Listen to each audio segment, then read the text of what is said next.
नमस्कार दोस्तों, मैं जगदेव एक बार फिर से आप सबके बीच उपस्थित हूं एक नए लेक्चर एपिसोड के साथ। सो आइए सबसे पहले हम आप सबका स्वागत करते हैं आज के इस हिस्ट्री क्लासेस में। साथियों, अगर आप हमारे चैनल पर नए हैं तो प्लीज भैया अभी चैनल को सब्सक्राइब मत कीजिएगा। पहले आप हमारे पूरे वीडियो को देखिए, ठीक है, और पूरी वीडियो देखने के पश्चात अगर आपको ऐसा लगे कि मैंने ये 1773 ईस्वी का रेगुलेटिंग एक्ट आपके दिलो दिमाग में एज इट इज उतार दिया है और अगर आपको अंदर से ऐसी फीलिंग आए तो फिर भैया आप हमारे चैनल को सब्सक्राइब कर दीजिएगा, और नहीं भी कीजिएगा तो कोई दिक्कत नहीं है। पिछले वाले गेट से बाहर निकलिएगा और सीधा निकल जाइएगा, हमें कोई आपत्ति नहीं होगी। लेकिन सबसे पहले हम आपसे यह गुजारिश करना चाहेंगे कि आप हमारे चैनल को सब्सक्राइब करें या नहीं, भले लाइक करें या नहीं, डिसलाइक ही ठोक दीजिएगा, लेकिन पूरा वीडियो को आप जरूर देखिए, ठीक है। तो आइए सीधा हम अपने टॉपिक की शुरुआत करते हैं। आज के वीडियो में मैं आपको बताऊंगा कि 1773 ईस्वी का रेगुलेटिंग एक्ट आखिर ब्रिटिश पार्लियामेंट को क्यों लाना पड़ा, इसके लाने के पीछे कारण क्या थे, और जब ये एक्ट आया तो फिर इसके प्रावधान क्या थे, ठीक है। वो सारी बिंदुओं के ऊपर मैं आपसे डिस्कस करने वाला हूं, ठीक है। इसके पहले मैंने कई टॉपिक जो है क्लियर करा दिए हैं आपको, ठीक है, मॉडर्न हिस्ट्री के, चाहे वो प्लासी के युद्ध के बारे में अगर आप जानना चाहते हैं, बक्सर के युद्ध के बारे में जानना चाहते हैं, ठीक है। पिछले लेक्चर में मैंने बंगाल में द्वैध शासन के संदर्भ में आपसे बातचीत किया। अगर आपने हमारे पुराने वाले लेक्चर वीडियो को नहीं देखा है तो प्लीज सबसे पहले आप जाकर के हमारे पुराने वाले वीडियो को देखिए, ताकि ये जो चीजें हैं जो सिलसिलेवार ढंग से मैं आपको बताते चल रहा हूं, ये सारी चीजें पूरी तरह आपको समझ में आ जाए, पूरा कंसेप्ट आपका क्लियर हो जाए, ठीक है। बाकी मैं चाहूंगा कि एक पृष्ठभूमि के साथ, एक कॉन्सेप्ट के साथ ये सारी चीजों को मैं बताते चलूं, लेकिन आप हमारे पुराने वीडियो को भी जरूर देखिएगा। कहते हैं कि 1773 ईस्वी में ब्रिटिश ईस्ट इंडिया कंपनी के राजनीतिक कार्यों को नियंत्रित करने के लिए ब्रिटिश पार्लियामेंट को रेगुलेटिंग एक्ट लाना पड़ा, अर्थात इनके कार्यों को रेगुलेट करने के लिए। भाई ये कौन से कार्य कर रहे थे इंडिया के अंदर कि ब्रिटिश पार्लियामेंट को रेगुलेटिंग एक्ट लाना पड़ गया, वही चीजें मैं आज बताने का प्रयास करता हूं, ध्यान दीजिएगा। पिछले लेक्चर में मैंने आपको बताया था कि 1765 ईस्वी में जब अंग्रेजों को बिहार, बंगाल और उड़ीसा की दीवानी मिल गई, तो कहते हैं कि जो अंग्रेजी व्यापारी थे, जो कंपनी के कर्मचारी थे, वो यहां से धनी होकर इंग्लैंड लौटने लगे, और जब यहां से भारी मात्रा में धन कमाकर वो इंग्लैंड गए तो कहा जाता है कि इन्होंने इंग्लैंड के सामंतों को चुनौती देना शुरू कर दिया, और इंग्लैंड वासियों को कहीं ना कहीं यह महसूस हुआ कि अब ईस्ट इंडिया कंपनी की आर्थिक स्थिति कहीं ना कहीं बेहद मजबूत हो गई है, वो एक बड़ी व्यापारिक कंपनी बन गई है। और जैसे ही ब्रिटिश पार्लियामेंट तक ये बात जाती है, ब्रिटिश पार्लियामेंट को इस बात की आवश्यकता महसूस होती है कि कहीं ये ब्रिटिश ईस्ट इंडिया कंपनी हमें चुनौती न देना शुरू कर दे, ठीक है। तो इसी के कार्यों को रेगुलेट करने के लिए, इस पर अपना आप कह लीजिए कि कंट्रोल स्थापित करने के लिए ब्रिटिश पार्लियामेंट को रेगुलेटिंग एक्ट लाना पड़ता है। और देखते हैं कि रेगुलेटिंग एक्ट के प्रावधान क्या क्या थे। थोड़ा सा पृष्ठभूमि मैं आपको और क्लियर कर दूं कि आप देखते हैं कि इंग्लैंड में ये जो आपके ब्रिटिश ईस्ट इंडिया कंपनी के कर्मचारी थे, इन्होंने कहा जाता है कि शानो शौकत की जिंदगी ये जीने लगे, ठीक है ना। वहां के लोग इन्हें नवाब कहकर पुकारते थे, इंग्लैंड में जो ब्रिटिश ईस्ट इंडिया कंपनी के कर्मचारी होते थे। दूसरी बात, अब मैं आपको लेकर आता हूं इधर ईस्ट इंडिया कंपनी की तरफ। अब ईस्ट इंडिया कंपनी के बारे में अगर मैं आपको बताऊं तो कहा जाता है कि 1765 ईस्वी के बाद रॉबर्ट क्लाइव ने बंगाल में वैध शासन की शुरुआत की, मैं आपको बता चुका हूं। और वैध शासन में कहा जाता है कि अंग्रेजों ने बंगाल को इस कदर लूटा कि आपके एक इतिहासकार हैं के.एम. पनिकर साहब, उन्होंने वैध शासन को डकैती और लूट का राज्य कहा है। बड़े स्तर पर लूट शुरू हुई, ठीक है। बंगाल का बड़े पैमाने पर अंग्रेजों ने आर्थिक शोषण करना शुरू किया, ठीक है। लेकिन कहा जाता है कि ब्रिटिश ईस्ट इंडिया कंपनी, अगर पहले आप देखें तो ब्रिटिश ईस्ट इंडिया कंपनी के हालात इस समय तक काफी कमजोर हो चुकी है। अब आप कहेंगे कि सर अभी तो आप बता रहे हैं कि कंपनी के कर्मचारी बहुत ज्यादा धन दौलत कमाकर इंग्लैंड लौट रहे हैं, तो मेरे भाई कंपनी के कर्मचारी लौट रहे हैं। अभी मैं आपको जो बता रहा हूं वो ध्यान से सुनिएगा, सारी चीजें मैं एक एक बात आपको बताऊंगा, ठीक है। कहते हैं कि कंपनी के कर्मचारी तो धन दौलत कमाकर इंग्लैंड चले गए, लेकिन यहां पर ब्रिटिश ईस्ट इंडिया कंपनी के हालात काफी नाजुक हो गई, ठीक है। इसकी आर्थिक स्थिति दयनीय होती चली गई। अब दयनीय क्यों होती चली गई, जरा इस बात को भी समझिएगा। कहते हैं कि लगातार युद्धों में फंसे रहने के कारण, अगर आप 1757 में देखें तो प्लासी का युद्ध किया, 1760 में आप देखते हैं, 1759 में देखते हैं कि इन्होंने डचों को पराजित किया बेदरा के युद्ध में, 1760 में वांडीवास का युद्ध हुआ, 1764 में बक्सर का युद्ध हुआ। यानी कहीं ना कहीं ये जो 1757 से लेकर के 1765 तक का जो समय है, कहीं ना कहीं जो ब्रिटिश ईस्ट इंडिया कंपनी है वो लगातार युद्धों का सामना उन्हें करना पड़ा, जिसके कारण सैनिकों के ऊपर, या फिर आप कहिए कि सैन्य शक्ति को बढ़ाने में, युद्धों को लड़ने में काफी बड़े पैमाने पर इन्हें धन दौलत खर्च करना पड़ा। और स्थिति यहां तक आ गई कि अब ब्रिटिश ईस्ट इंडिया कंपनी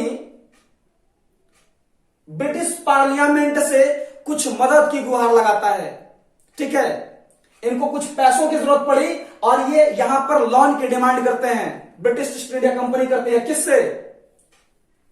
आप इंग्लैंड में देखिए, ब्रिटिश पार्लियामेंट से, ठीक है। और जैसे ही ये मदद की गुहार लगाती है तो कहीं ना कहीं यहां पर आप देखेंगे कि जो ब्रिटिश पार्लियामेंट है, इसके राजनीतिक कार्यों के ऊपर एक कमांड स्थापित करने का प्रयास करेगा, ठीक है, नियंत्रण स्थापित करने का प्रयास करेगा। और 1773 ईस्वी का रेगुलेटिंग एक्ट आता है।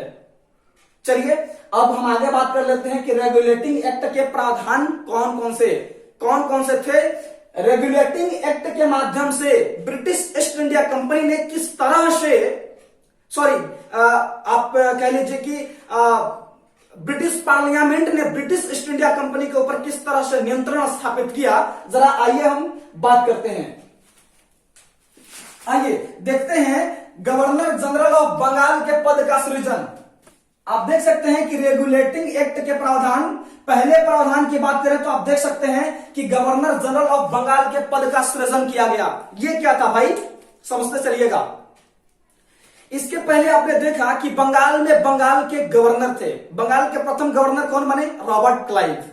ध्यान दीजिएगा, रॉबर्ट क्लाइव बंगाल के प्रथम गवर्नर बने। लेकिन जैसे ही रेगुलेटिंग एक्ट आता है, कहा जाता है कि गवर्नर से भी एक बड़ा पद जनरेट किया जाता है ब्रिटिश पार्लियामेंट के द्वारा, और यहां पर गवर्नर जनरल नाम के एक नए पद का सृजन होता है। अर्थात जो बंगाल के गवर्नर थे, बंगाल के गवर्नर जनरल कहे जाने लगे। गवर्नर जनरल ऑफ बंगाल के पद का सृजन, और इनके पास समस्त अंग्रेजी राज्यों की शक्ति है। ये समस्त अंग्रेजी राज्य के गवर्नर हैं, ठीक है। और बंगाल के प्रथम गवर्नर जनरल बनकर कौन आते हैं? Warren Hastings. इस बात को भी ध्यान रखिएगा। चलिए देखते हैं, दूसरे नंबर पे हम देखते हैं कि वारेन हेस्टिंग्स बंगाल के प्रथम गवर्नर जनरल बनकर आते हैं। वारेन हेस्टिंग्स बंगाल के प्रथम गवर्नर जनरल बनते हैं, ठीक है। आगे अगर बात करें तो देखते हैं कि गवर्नर जनरल की सहायता हेतु 4 सदस्यीय परिषद की स्थापना। अब आप यहां पर देख सकते हैं कि ब्रिटिश ईस्ट इंडिया कंपनी यहां पर अपना एक प्रतिनिधि नियुक्त करती है, जिसे गवर्नर जनरल ऑफ बंगाल कहा जाने लगा, ठीक है। ब्रिटिश ईस्ट इंडिया कंपनी अपने प्रतिनिधि के माध्यम से यहां पर शासन को नियंत्रित करने का प्रयास कर रही है, और यहां पर आप देखिए कि गवर्नर जनरल की सहायता हेतु 4 सदस्यीय परिषद की भी स्थापना हुई। और ये जो गवर्नर जनरल है, जो बंगाल का गवर्नर जनरल है, इसी मंत्री परिषद की सलाह पर काम करेगा। ठीक है, इसी मंत्री परिषद की सलाह पर काम करेगा। हाँ, आगे देखिएगा, मद्रास तथा बंबई के गवर्नर बंगाल के गवर्नर जनरल के अधीन कर दिए गए। जो पहले मद्रास के गवर्नर थे और बंबई के गवर्नर थे, मद्रास, बंबई और कलकत्ता के अलग अलग गवर्नर थे, ध्यान दीजिएगा। अब ये जो मद्रास और बंबई के गवर्नर हैं, ये बंगाल के गवर्नर जनरल के अधीन कर दिए गए। यानी बंबई और मद्रास के गवर्नर अब बंगाल के गवर्नर जनरल के अधीन काम करेंगे। और ये जो गवर्नर है, मद्रास और बंबई के गवर्नर हैं, ये रिपोर्ट किसको करेंगे? ये रिपोर्ट किसको करेंगे? ये रिपोर्ट करेंगे बंगाल के गवर्नर जनरल को। और बंगाल का जो गवर्नर जनरल है सीधा ब्रिटिश पार्लियामेंट का ये क्या है? ब्रिटिश पार्लियामेंट का ये प्रतिनिधि है। और इनके ब्रिटिश ईस्ट इंडिया सॉरी, आप क्या बता रहे थे? हाँ, ध्यान से सुनिएगा। ये जो है ब्रिटिश पार्लियामेंट का ये आप कह लीजिए कि प्रतिनिधि है। कौन? Governor general of Bengal. ठीक है, और ये जो गवर्नर जनरल ऑफ बंगाल हैं, ब्रिटिश ईस्ट इंडिया कंपनी के कार्यों की रिपोर्ट ये ब्रिटिश पार्लियामेंट को सौंपेंगे। ठीक है, यानी इस तरह से आप कह लीजिए कि गवर्नर जनरल ऑफ बंगाल के माध्यम से कहीं ना कहीं ब्रिटिश पार्लियामेंट एक नियंत्रण स्थापित करने का प्रयास कर रही है ब्रिटिश ईस्ट इंडिया कंपनी के ऊपर। चूंकि ब्रिटिश पार्लियामेंट को भी डर है कि कहीं कंपनी इतनी शक्तिशाली न हो जाए कि ये हमें चुनौती देना शुरू कर दे। ठीक है, इसलिए अब ये कमी महसूस होती है, इस बात की आवश्यकता महसूस होती है कि कहीं ना कहीं अब राजनीतिक ये जो ब्रिटिश ईस्ट इंडिया कंपनी है, इसके आप राजनीतिक कार्यों में भी हस्तक्षेप किया जाना चाहिए और इसे कमांड करने की जरूरत है। ठीक है, आगे देखिए आप, कलकत्ता में 1774 ईस्वी में एक सुप्रीम कोर्ट की स्थापना होती है। ठीक है, और कहा जाता है कि बंगाल, बिहार और उड़ीसा इसके क्षेत्राधिकार के अंतर्गत आ जाते हैं। ध्यान दीजिएगा, इसी 1773 ईस्वी के रेगुलेटिंग एक्ट के तहत 1774 ईस्वी में एक सुप्रीम कोर्ट की स्थापना होती है। और कहा जाता है कि इसमें एक चीफ जस्टिस होते हैं, जबकि 3 अदर जस्टिस होते हैं, एक मुख्य न्यायाधीश और 3 अन्य न्यायाधीश, यानी टोटल 4 न्यायाधीश होते हैं, जिसमें एलिजा इम्पे को मुख्य न्यायाधीश बनाया जाता है। ये क्वेश्चन रिपीटेड क्वेश्चन है, कई बार एग्जाम में पूछा जाता है कि 1774 ईस्वी में कोलकाता के सुप्रीम कोर्ट के प्रथम मुख्य न्यायाधीश कौन बने? तो आपको बता देना है कि एलिजा इम्पे बने। ठीक है, इस बात को ध्यान रखिएगा। अगर आगे हम देखें तो देखते हैं कि गवर्नर जनरल को अध्यादेश जारी करने की शक्ति दी जाती है। जिस तरह से आज आप देखते हैं पॉलिटिक्स में, आपने पढ़ा होगा कि गवर्नर को, जो राज्यों के गवर्नर होते हैं, जो राज्यपाल होते हैं और जो राष्ट्रपति होते हैं, इनके पास अध्यादेश जारी करने की शक्ति होती है। उसी प्रकार से यहां पर आप देखिए कि गवर्नर जनरल को अध्यादेश जारी करने की शक्ति प्रदान की जाती है। ठीक है, यानी कहीं ना कहीं जो हमारा संविधान है, जो हमारे संविधान के प्रावधान है, आप देख सकते हैं कि कहीं ना कहीं हमारे संविधान के आज के जो प्रावधान है इससे मिलते जुलते हैं। यानी यही जो चीजें हैं, यही जो 1773 ईस्वी का रेगुलेटिंग एक्ट है, बाद में आप देखेंगे कि 1784 में पिट्स इंडिया एक्ट आता है, बाद में चार्टर एक्ट आते हैं, और इन्हीं सारे प्रावधानों को मिलाकर कहीं ना कहीं यही सारी चीजें हमारे भारतीय संविधान के निर्माण का आधार बनती हैं। आप देखते चलिए आगे, देखिए आप कि कंपनी के कर्मचारियों के निजी व्यापार पर प्रतिबंध, यह भी एक बहुत बड़ा कारण बना। ठीक है, इसके बारे में मैं आपको बताता हूं थोड़ा सा कि ब्रिटिश ईस्ट इंडिया कंपनी भाई इतना आखिर वो घाटे में क्यों चली गई। हाँ, मैं इस बात को मान रहा हूं कि युद्ध एक बहुत बड़ा कारण बना। ठीक है, जिससे कि इसकी आर्थिक स्थिति पर काफी गहरा प्रभाव पड़ा। ठीक है, दूसरी बात यह भी थी इसकी आर्थिक स्थिति खराब होने की कि आप देखेंगे कि बिहार, बंगाल और उड़ीसा के किसानों का शोषण करना शुरू किया इन्होंने। ठीक है, इन्होंने जो जमींदार होते थे, बोली के आधार पर इन्होंने राजस्व का काम जमींदारों को सौंप दिया। और जमींदार कहते हैं कि जमींदार जो है जबरन कर वसूली करना शुरू किए किसानों से, और किसानों की हालात जो है इतने खराब हो गए कि वो कर चुकाने में पूरी तरह से विफल रहे। और बाद में कहते हैं कि किसानों ने कृषि का कार्य बंद कर दिया। इसीलिए तो भयंकर अकाल पड़ा 1770 ईस्वी के अंदर बंगाल के अंदर। ठीक है, तो कहते हैं कि जो टैक्सेशन का काम है, जो राजस्व ये लोग बिहार, बंगाल और उड़ीसा से जितना ये लोग उम्मीद किए थे, ठीक है, उतना इन्हें प्राप्त हुआ ही नहीं। क्योंकि किसान टैक्स कहां से देंगे, फसल की उपज हो नहीं रही है। ठीक है, तो ये भी एक कारण बना। और आप यहां पर देखिए कि कंपनी के जो कर्मचारी हैं, पहले वो ईस्ट इंडिया कंपनी के व्यापारी बनकर आए। ठीक है, और कंपनी की तरफ से व्यापार करते थे और कंपनी इन्हें अपना जो है पैसा पे करती थी। लेकिन कहा जाता है कि ये इतने भ्रष्ट हो गए, ठीक है ना, ये धन कमाने के लिए इतनी इन्होंने भ्रष्टाचारी दिखाना शुरू किया कि इन्होंने कंपनी के जो व्यापार थे, कंपनी के व्यापार पर ध्यान न देकर इन्होंने निजी व्यापार पर अपना ध्यान आकृष्ट किया, क्योंकि ये ज्यादा से ज्यादा लाभ कमाना चाहते थे। ठीक है, इसलिए इन्होंने निजी व्यापार को भी बढ़ावा दिया और निजी व्यापार को बढ़ावा देने के कारण, ठीक है, अधिक से अधिक लाभ कमाने की अभिलाषा के कारण कहीं ना कहीं ब्रिटिश ईस्ट इंडिया जो कंपनी थी उसके व्यापार पर बहुत बुरा प्रभाव पड़ा। और यह भी एक कारण रहा जिससे कि आप देखते हैं कि कंपनी घाटे की स्थिति में है। ठीक है, कंपनी आर्थिक हालातों से जूझ रही है और लास्टली इसको ब्रिटिश पार्लियामेंट से मदद की गुहार लगानी पड़ती है। ठीक है, ये लोन की अर्जी दायर करती है और यही मौका मिलता है किनको, ब्रिटिश पार्लियामेंट को। यही मौका था कि वो ईस्ट इंडिया कंपनी के ऊपर अपना कंट्रोल स्थापित करे और बखूबी कंट्रोल स्थापित करने में यह कामयाब होती है ब्रिटिश पार्लियामेंट। आप देखते जाइए